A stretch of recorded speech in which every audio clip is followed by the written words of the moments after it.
सरस्वती और गुरु महाराज आदि के चरणों में मेरा साष्टांग प्रणाम तथा श्री सच्चिदानंद सद्गुरु साईनाथ महाराज के चरणों में नतमस्तक होकर उनकी स्तुति करता हूं। आज हम श्री साईं बाबा और उनके कुछ भक्तों के विषय में जानने की चेष्टा करेंगे। वैसे तो बाबा की महिमा का कोई अंत नहीं है, फिर भी बाबा की कृपा और आशीर्वाद से आज हम बाबा के कुछ अछूते पलों को याद करते हुए उनके सामीप्य का अनुभव करेंगे। आइए बाबा के आशीर्वाद से आज हम श्री साईं के शिरडी आगमन की कथा का वाचन करते हैं। पवित्र तीर्थ शिरडी अहमदनगर जिले में गोदावरी नदी के तट बड़े ही भाग्यशाली हैं, जिन पर अनेक संतों ने जन्म धारण किया और अनेकों ने वहां आश्रय पाया। ऐसे संतों में श्री ज्ञानेश्वर महाराज प्रमुख थे। शिरडी अहमदनगर जिले के राहता तालुका में है। गोदावरी नदी पार करने के पश्चात मार्ग सीधा शिरडी को जाता है। 8 मील चलने पर जब आप नीम गांव पहुंचेंगे तो वहां से शिरडी दृष्टिगोचर होने लगती है। श्री साईं बाबा के माता पिता, उनके जन्म और जन्म स्थान का किसी को भी ज्ञान नहीं है।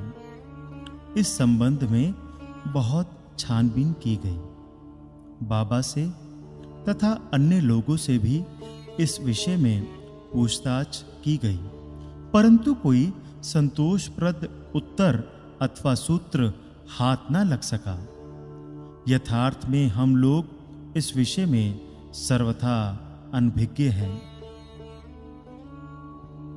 वे शिरडी में नीम वृक्ष के तले 16 वर्ष की तरुणावस्था में स्वयं भक्तों के कल्याणार्थ प्रकट हुए थे। उस समय में भी वे पूर्ण ब्रह्मज्ञानी प्रतीत होते थे। स्वप्न में भी उनको किसी लौकिक पदार्थ की इच्छा नहीं थी। उन्होंने माया को ठुकरा दिया था और मुक्ति उनके चरणों में लौटती थी। शिरडी ग्राम की एक वृद्ध स्त्री नाना चौबदार की मां ने उनका इस प्रकार वर्णन किया है। एक तरुण, स्वस्थ, फुर्तीला तथा अति रूपवान बालक सर्वप्रथम नीम वृक्ष के नीचे समाधि में लीन दिखाई पड़ा। सर्दी व गर्मी की उन्हें किंचित मात्र भी चिंता ना थी। उन्हें इतनी अल्प आयु में इस प्रकार कठिन तपस्या करते देखकर लोगों को महान आश्चर्य हुआ। दिन में वे किसी से भेंट नहीं किया करते थे और रात्रि में निर्भय होकर एकांत में घूमते थे। लोग आश्चर्यचकित होकर पूछते फिरते थे कि इस युवक का कहां से आगमन हुआ है।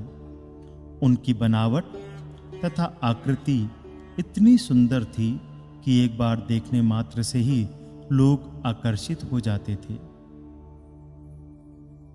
वे सदा नीम वृक्ष के नीचे बैठे रहते थे और किसी के द्वार पर न जाते थे। यद्यपि वे देखने में युवक प्रतीत होते थे, परंतु उनका आचरण महात्माओं के सदृश था। वे त्याग और वैराग्य की साक्षात प्रतिमा थे।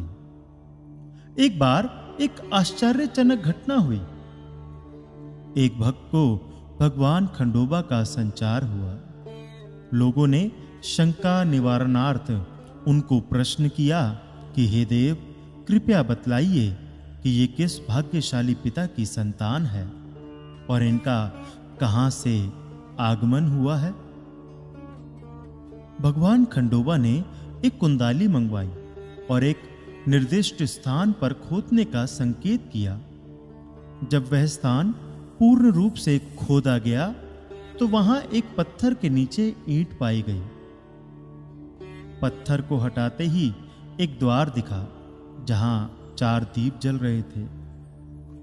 उन दरवाजों का मार्ग एक गुफा में जाता था जहां गौमुखी आकार की इमारत, लकड़ी के तख्ते, मालाएं आदि दिखाई पड़ी। भगवान खंडोबा कहने लगे कि इस युवक ने इस स्थान पर 12 वर्ष तपस्या की है। तब लोग युवक से प्रश्न करने लगे, परंतु उसने यह कहकर बात टाल दी कि यह मेरे श्री गुरुदेव की पवित्र भूमि है तथा मेरा पूज्य स्थान है, और लोगों से उस स्थान की भली भांति रक्षा करने की प्रार्थना की। तब लोगों ने उस दरवाजे को पूर्ववत बंद कर दिया। जिस प्रकार अश्वत्थ तथा औदुंबर वृक्ष पवित्र माने जाते हैं, उसी प्रकार बाबा ने भी इस नीम वृक्ष को उतना ही पवित्र माना और प्रेम किया। महालसापति तथा शिरडी के अन्य भक्त इस स्थान को बाबा के गुरु का समाधि स्थान मानकर सदैव नमन किया करते थे। श्री साई नाथार्पणमस्तु। शुभम भवतु। ओम साई राम।